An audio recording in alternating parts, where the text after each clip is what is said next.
All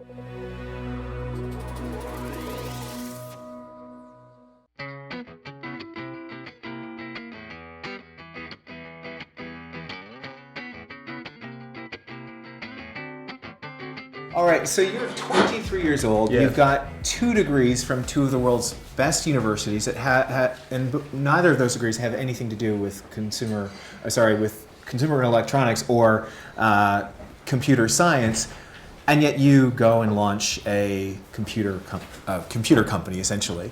How does that work? Take me through this unlikely scenario. Sure. Yeah. I mean, I think a lot of kids knew at a certain stage in their lives what they wanted to do when they grew up, and I never knew, and right. I was always, quite afraid because people would tell you, oh, you're a good writer, you should do this. Oh, you're quite good at drawing, you should be a designer. And I sort of whined and weaned my way through the world. I did some design for the Lincoln Center, thought about academia, and then became a writer on basically technology and finance for New York Magazine, The New Republic, and then Newsweek.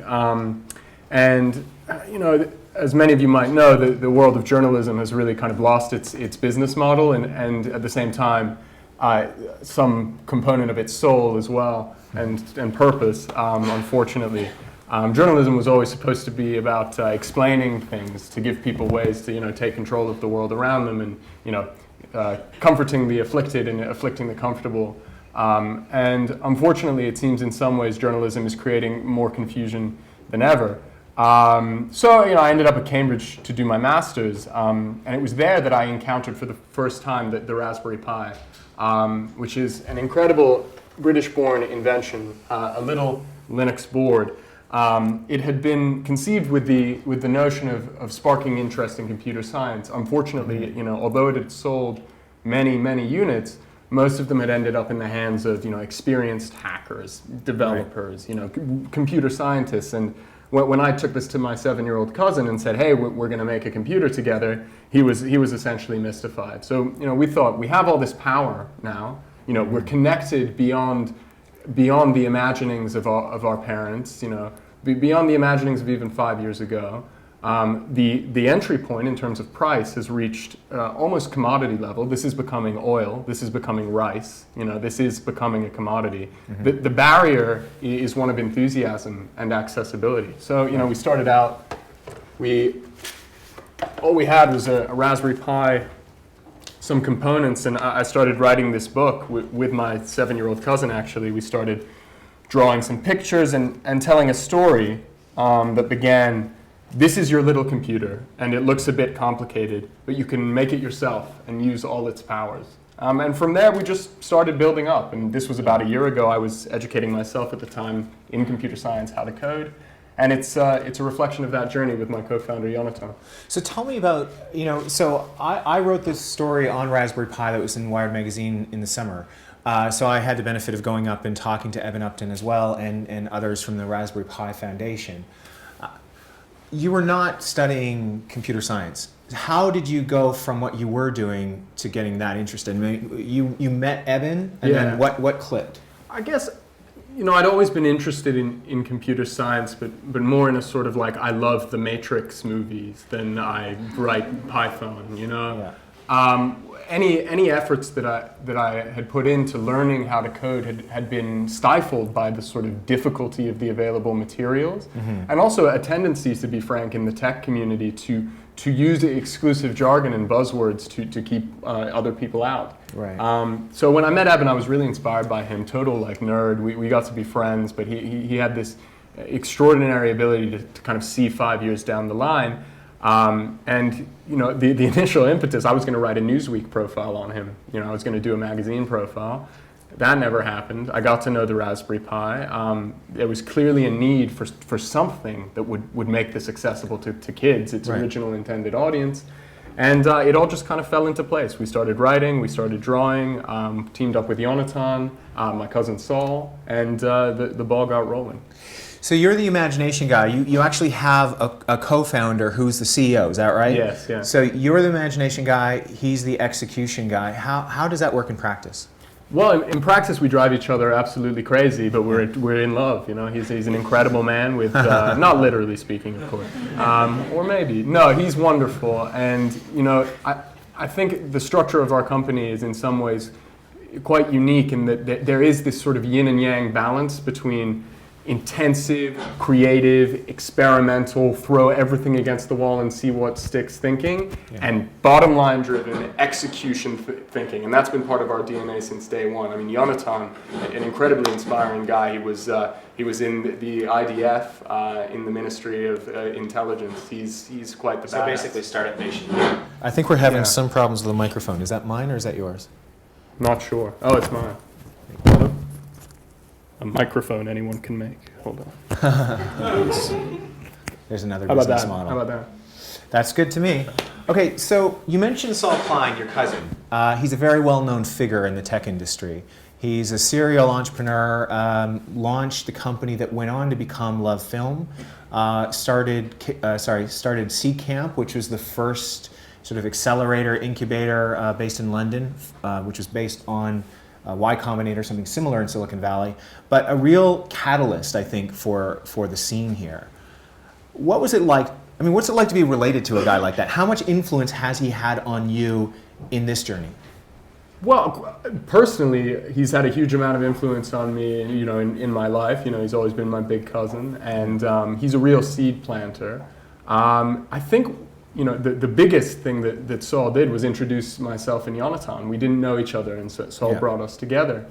And I think another aspect that he brought to this project was the sense of scale, the sense of how big this could potentially be. Mm-hmm. We were excited about making, a cool computer kit that anyone could build, the Lego for the 21st century. But Saul and some others pushed us towards thinking of this as really, the first company built for an emerging generation of digital natives, right, who didn't necessarily come of age in a time of hermetically sealed screens, who are more used to free software, to building things themselves. Right. An example of this is Kelvin Doe, 17-year-old inventor in Sierra Leone, lives basically in a shanty town. Right. He taught himself how to engineer on the internet, started pulling pieces of garbage out of the trash, and built his own radio station. So it was Saul who really pushed us towards thinking about the ultimate Cano market as being for a new creative generation, of people who are self-educating and using open and accessible tools to build the world around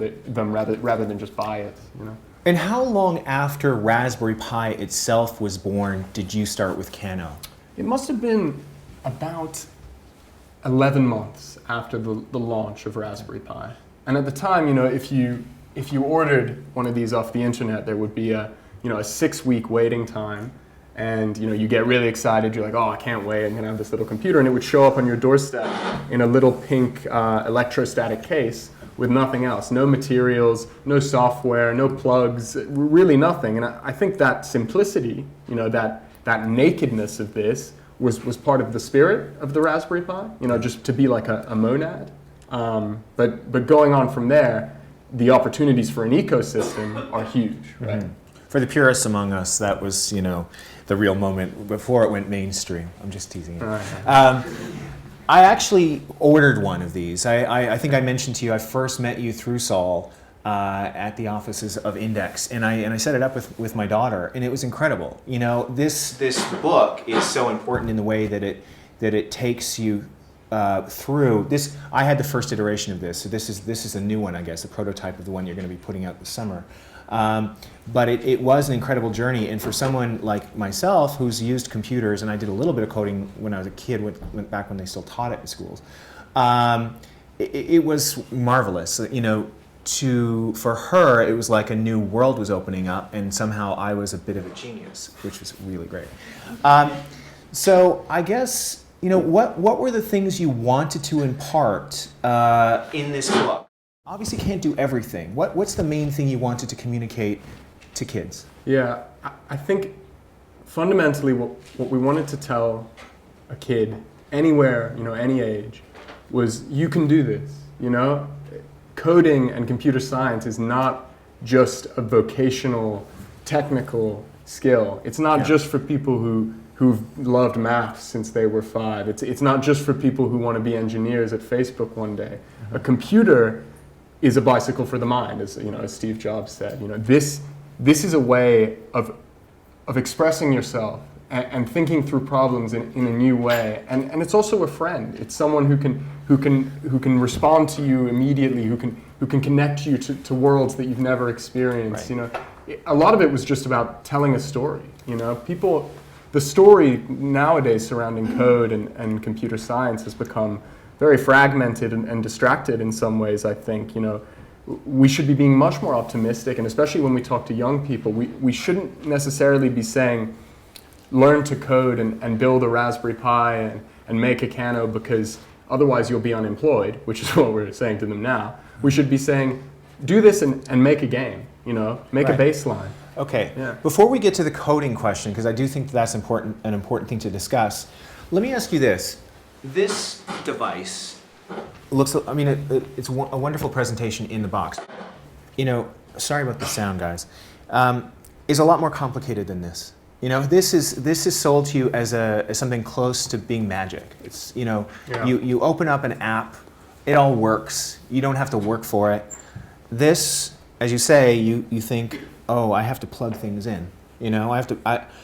And yet they initially at Cambridge and the Raspberry Pi Foundation, I think they thought they were going to sell maximum 10,000 or thereabouts, and they sold, at least the last time I looked, over 2 million. Yeah.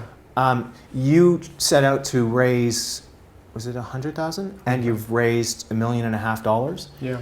So why has this touched such a nerve when there's so many other kinds of devices that are that much easier? Yeah. I think, and in fact now I think we know that there's a latent hunger in the world to really look below the surface of these beautiful, invisibly designed, hermetically sealed screens, and to start playing, to start experimenting, and you see this expressed in the private sector. Obviously, lots of DIY kits coming out now, little bits, grow your own plant, to track your own DNA.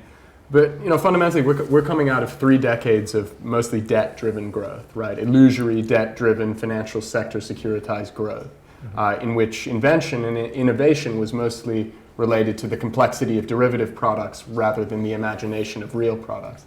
Now, to maybe put a lighter spin on that, these are really exciting times for not only computer science and coding, but also for creativity in the world. I think the open source attitude is pervading not only technology, we're an open source software company, but also the arts and the sciences, radical collaboration, and also radical curiosity. I think kids who are born into a wholly digitally native world, they've had communities since the first moment they logged onto the internet. They have the expectation that the world is to be, poked and prodded and interacted with in a way that is somehow more fulfilling than just choosing a product that someone else has designed. Our world is totally suffused with this, with technology, and yet only 1% of 1% of us actually know how it works. And I think people aren't satisfied with that anymore, and they want to start making and playing again with this stuff. To your point about growth and where it's come from, Apple Computer started famously in a garage. With I guess, I'm not sure at the time you called him a hacker, but Steve Wozniak and Steve Jobs. Steve Wozniak, I had the benefit of interviewing him once, and he talked about the role his father played in bringing back parts from Lockheed Martin where he worked, and also booklets. He read books on how single board computers worked, and he memorized these without actually seeing them, and that informed the first Apple computer, and we know what happened since then. So, as I understand it, he is one of the people who has ordered one of these on Kickstarter. What does that mean to you? Well, it's very terrifying because it means it has to be pretty sweet when it arrives on Steve Wozniak's doorstep. But on a more macro level, I mean, you talked about the kind of the founding story, the origin story of Apple, and in many ways, the trends that led to the creation of Apple then are being repeated now. Back in the early 80s, a chipset was invented called the Intel 8080. It was cheaper and faster than anything that it had come previously. And what it did is it gave a whole generation of homebrew hackers, Steve Jobs and Steve Wozniak were 2 of them, a huge shot in the arm. They started forming groups, clubs. The famous one is the Homebrew Computing Club. Now, what's extraordinary is that this kind of energy, this creative catalysis, was going on for years before, really, and this one goes to Jobs, I think, somebody figured out that you could make this spirit of creation, this spirit of connection that is so integral to what a computer is, right. You could make that accessible to anyone. You could bring it to the mainstream with great design, a great experience, and also, useful, functional apps. I mean, the first killer app probably ever for a personal computer was VisiCalc, spreadsheet software, right? Mm-hmm. But up until then, if you wanted to make a nice spreadsheet and do your taxes, you were typing commands in a way that would be more similar to navigating the Linux shell. Mm-hmm. Jobs and Wozniak, what they saw was not an opportunity necessarily to commercialize, but more an opportunity to take a spirit of invention and creativity that had already been sparked and give other people a way in. Yeah. You talked a little bit about messaging and what we're saying to kids as they grow up, and what the point of all this is. You're also involved in the Year of Code, which has been somewhat controversial. It was just officially launched a couple weeks ago, and many people have probably seen the interview with the executive director, Lottie Dexter, on Newsnight, and let's just suffice to say that Jeremy Paxman and Lottie Dexter didn't really see eye to eye. They didn't really connect. They didn't click, no. At one point, coding was referred to as keyboarding skills, which I thought was interesting, by Paxman, of course. But there's been a question, for the benefit of those who hadn't seen it, Lottie basically said at the beginning that she didn't code, but it's very important that people learn to code. And that sort of set off a rather unusual interview. What should the message be regarding coding? How important is coding itself? And what's the main impetus behind that group? I mean, the message should be that coding is about creativity. It's about bringing your ideas to life. I think if you make it about unemployment and about dire predictions and about the techno-utopians in Silicon Valley, you're going to lose. You're going to alienate another generation of kids. So ultimately, the message of Cano, and I think why we did get some uptake, is that of kind of exploration and play. We built, in some ways, we're a computer company that's built more like a video game company. I think it's probably false to say that everyone needs to go home and learn how to write PHP or Python. But what I will say, and I'll say this from experience, having kind of taught myself to code only in the last couple of years, is what coding gives you is a practical application of the fundamental ideas that make computers work, mm-hmm. and those ideas are actually quite beautiful. Mm-hmm. But how important is it to have that in tomorrow's world? Well, I would say absolutely vital. Yeah. In a spiritual sense, more than a vocational one. There'll still be room for journalists. The predictions. There will. Hopefully. There'll still be room for many different kinds of people, but I think it's really vital to start, not necessarily in a tutelary way, but just in a sort of exploratory way. Start checking it out. You can go to codecademy.com today, and in 10 minutes learn the basic principles that make most programming languages work. Every year a new programming language, every year dozens of new programming languages come out. So the ones that are popular today will eventually be supplanted. Mm-hmm. But the ideas that make computers work, those are fundamental. And if you actually start digging deep, you see they're also the ideas that make your mind work. And that's where you start to see this wonderful connection.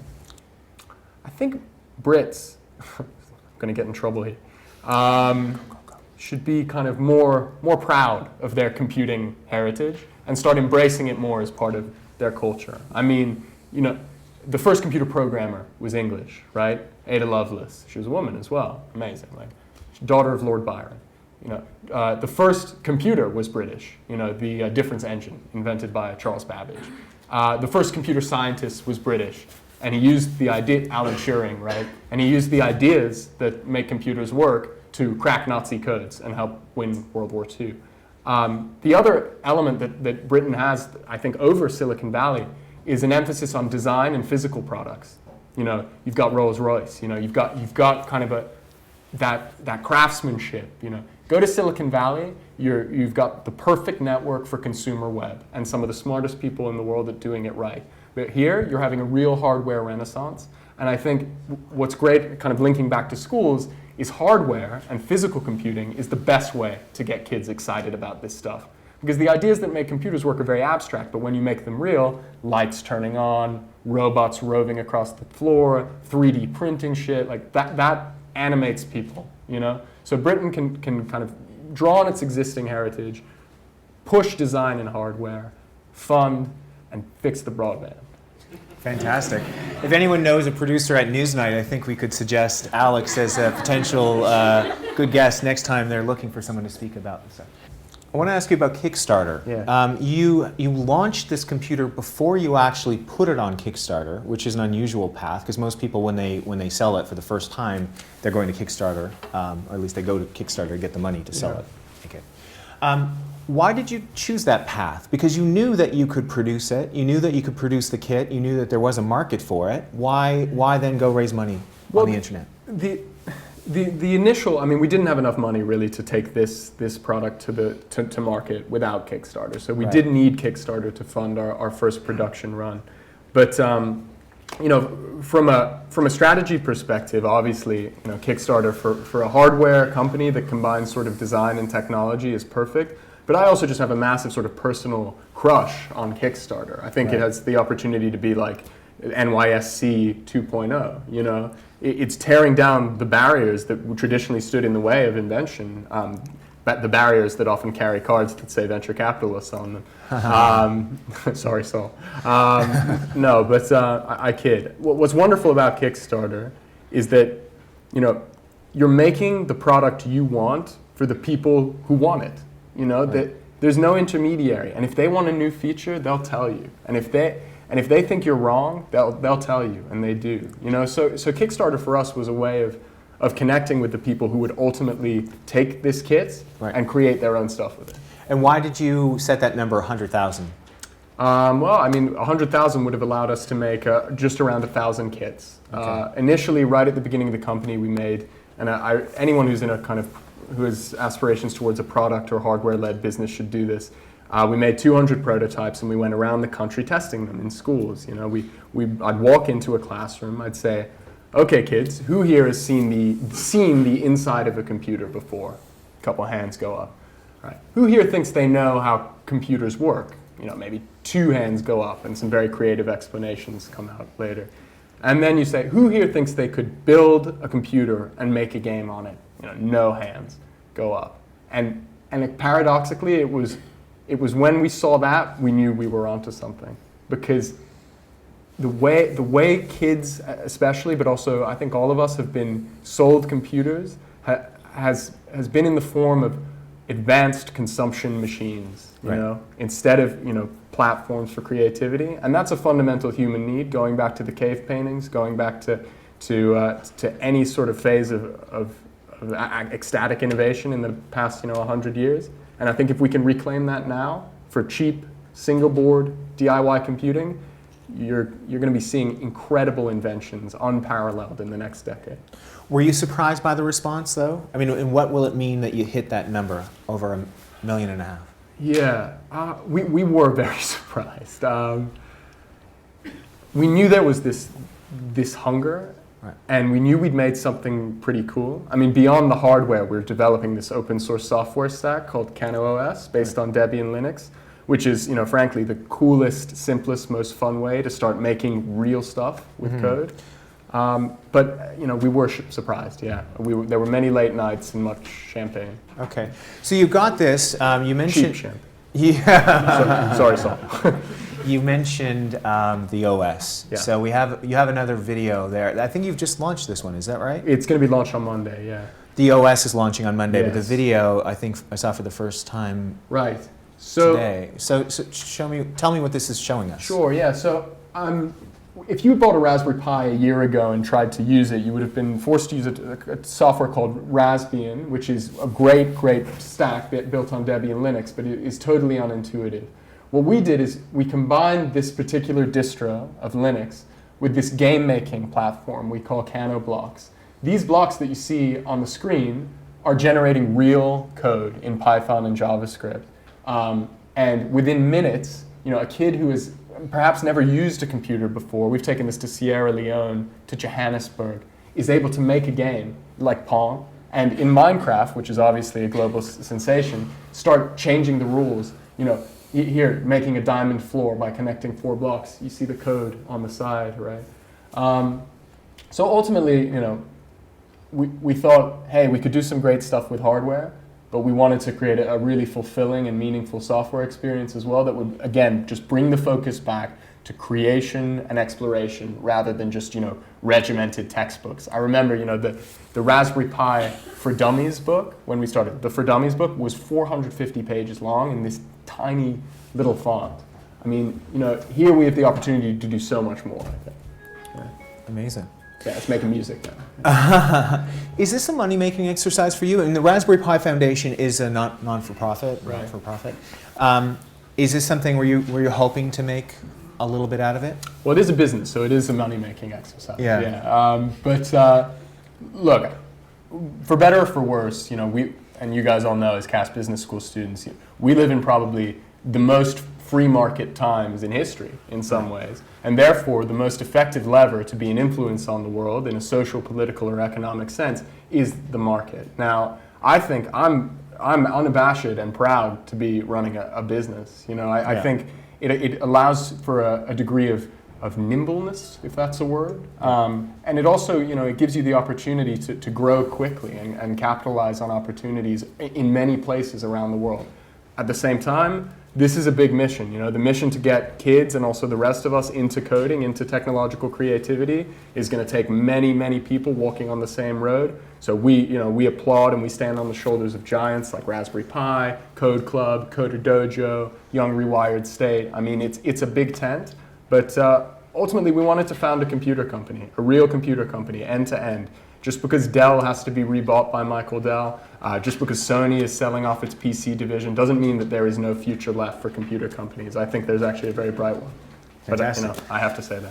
Before we go to questions, can I just, I probably should have done this at the beginning, but I wanted to get into the story. Can you just tell me what's in the kit? Obviously, we got the Raspberry Pi. Sure. Just explain what the various bits are. Sure, yeah. So you've got your Raspberry Pi Model B, quite powerful, equivalent to like a Pentium 2. And can we do one thing where you tell us what the various bits are? Sure, yeah. You've got your system on a chip here with your CPU and your GPU. You've got your RCA video output, HDMI video output, Ethernet input rather. 2 USBs, little audio, some GPIO ports for controlling hardware. Have I forgotten anything? Oh yes, and of course the SD card slot. Now I mentioned this came with no software. This is an 8 gigabyte SD card with the Cano OS, and it goes. Beautiful keyboard as well. We've gotten a lot of compliments on our keyboard. We worked with actually a London-based design team on this called MAP. It's beautiful. Geniuses. Yeah.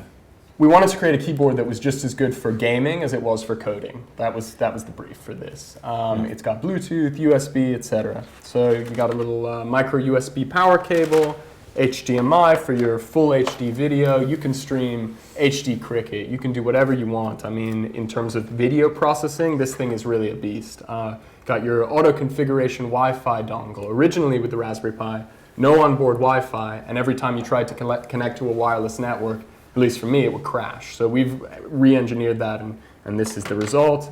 Little DIY speaker. This thing's pretty cool. It clips into the case, the Cano case, and takes its power from the Pi itself. So this is a little invention that we're trying to patent before the Chinese take it from us. Then we have, now this one's fun as well. This is the kind of power, right? This little power brick.